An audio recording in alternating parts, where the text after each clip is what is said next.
정말 총체적 난국의 바보 같은 짓들이었습니다. 정말 바보 같아요. 이래서 뭐든지 배워야 한다는 말이 괜히 있는 게 아니에요. 빨리 달리지 말라는 얘기를 분명 들었거든요. 근데 그걸 무시하다가 6년 동안 러닝을 포기하게 될 줄은 상상도 못했죠. 지금 제가 차고 있는 이 러닝 시계요. 당시에 30만 원 넘게 주고 산 건데 지금 생각해보면 굳이인데 아까워서 계속 쓰고 있죠. 뭐 어쩔 수 없지 하다가도 그때 카드값 나왔던 거 생각하면 한숨만 나오죠. 그리고 진짜 가장 후회되는 건 절대 안 했다는 거예요. 안녕하세요 여러분, 소심한 러너입니다. 저는 지금 다시 달리기 시작한 지 6개월째입니다. 누가 들으면 에게? 할 수도 있지만 제겐 아주 큰 의미거든요. 왜냐면 저는 6년 전에 1년간 열심히 달리다 잠부상에 시달리면서 완전히 무너졌었고 그 이후 6년 동안 아예 달리기를 포기했었거든요. 그런 제가 다시 달리게 된 건 결혼을 앞두고 책임감이 생기면서 이대로는 안 되겠다는 마음이 강하게 들었고요. 인생을 바꿔보고 싶다는 결심이 좀 생기더라고요. 6년 전에 몰랐던 실수들, 부족했던 점들을 하나하나 공부하며 다시 뛰고 있어요.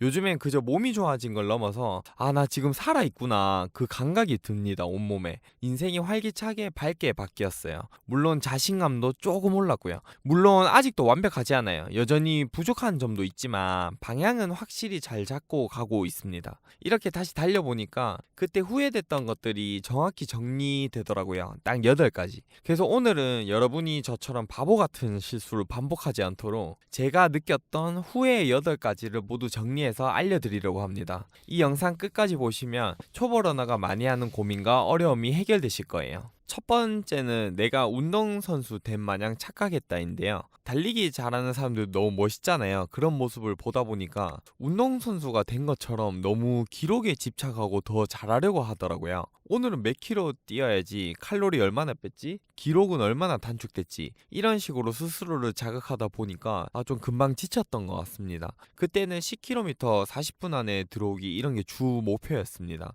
지금 생각해보면 천천히 몸을 끌어올려도 늦지 않은데 뭐가 그렇게 급했는지 모르겠어요. 물론 기록 향상이 목표라면 열심히 뛰어야 된다는 의견이 많긴 한데 몸이 만들어지기도 전에 급하게 진행하는 게 문제였던 것 같아요.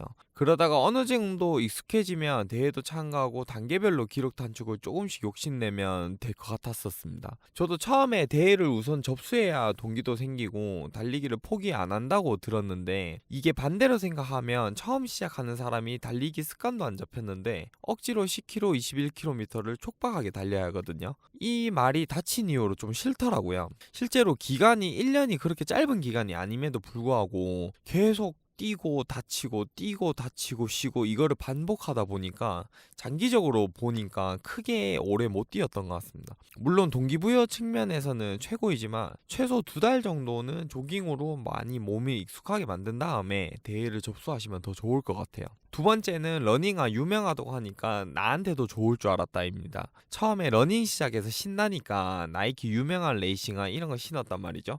근데 개인적으로 이름이 잘 기억이 안 납니다. 인터넷에 검색해봐도 잘 안 나오더라고요. 그때는 카보나 이런 게 안 유명할 때였던 것 같아요. 발바닥이 너무 아프고 무릎이 욱신거리더라고요. 준비가 안 된 사람이 신었으니까 당연했던 것 같아요.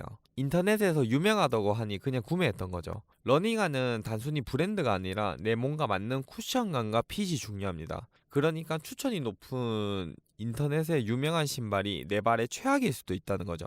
특히 착지 습관이 안 잡힌 초보일수록 안정화로 시작하시면 더 좋을 것 같아요.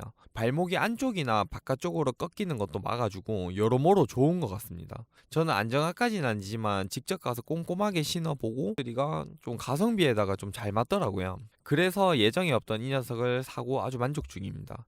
그리고 추가적인 의견을 전해드리면 예전에는 저는 좀 딱 맞게 신어야 하는 줄 알고 평소 사이즈는 250 사이즈를 샀었는데 엄지발가락에 멍이 계속 들고 너무 아프더라고요. 신었을 때 엄지발가락 끝 기준에 손톱 정도 남게 구매하면 제일 좋다고 하더라고요. 실제로 지금도 제가 반업에서 한 사이즈 업해서 신으니까 달릴 때 제일 편하기도 하고요.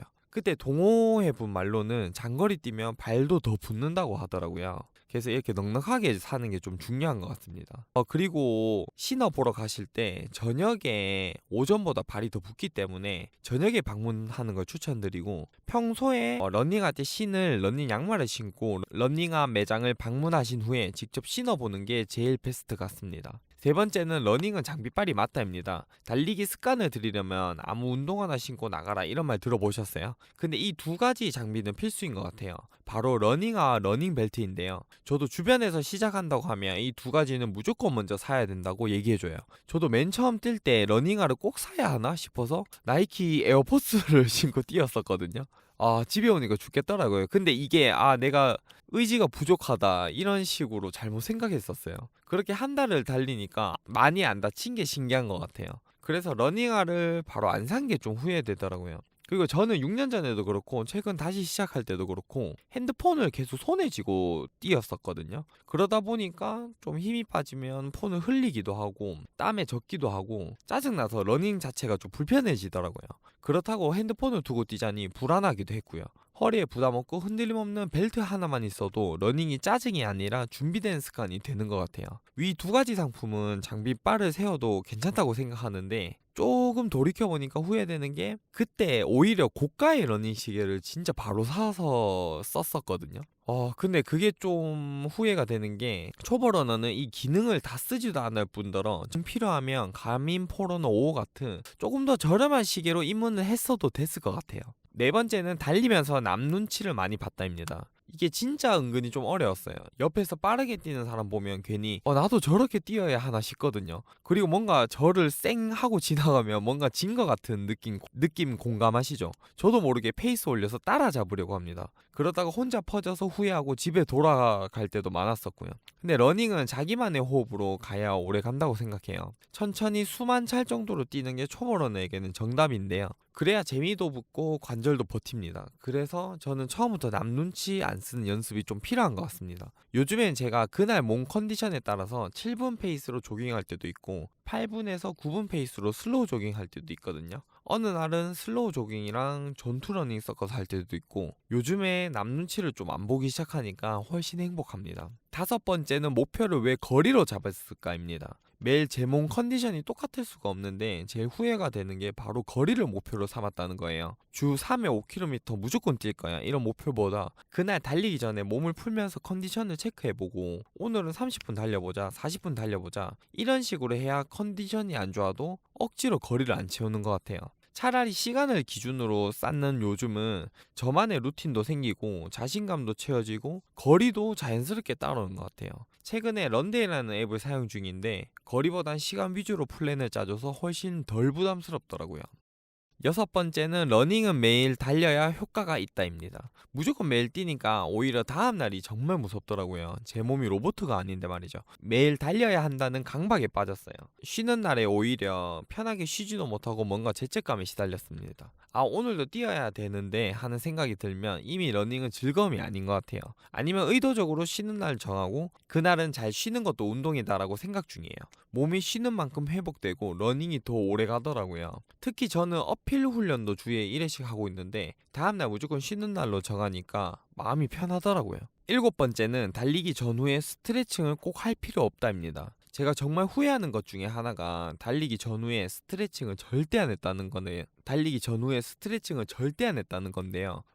그 왜냐고 제가 한번 생각을 해봤거든요. 그냥 귀찮아서 그랬던 것 같아요. 무릎 통증이나 종아리 뭉침, 발바닥 통증, 전부 몸이 덜 풀려서 오는 부상이 많더라고요. 뛰기 전에 모든 몸과 부위 구석구석 가볍게 풀고 뛰고 난 후엔 고생한 근육을 늘려주는 루틴을 꼭 하고 있습니다. 3분만 투자해도 확실히 다르더라고요. 마지막 여덟 번째는 익숙한 길로만 달리겠다입니다. 제 러닝이 실패로 끝났던 가장 큰 이유는 부상에 시달리면서 억지로 밀어붙인 것도 있지만 결국 러닝이라는 운동의 재미를 못 찾아서였어요. 요즘 제가 재미를 붙인 큰 이유가 러닝 코스를 다양하게 하고 있는데요. 저는 대구의 두류공원이 그렇게 좋은지도 금호강 러닝 코스가 예쁜지도 서울에 한 번씩 갔을 때 석촌호수가 그렇게 예쁜지도 모르고 살았어요.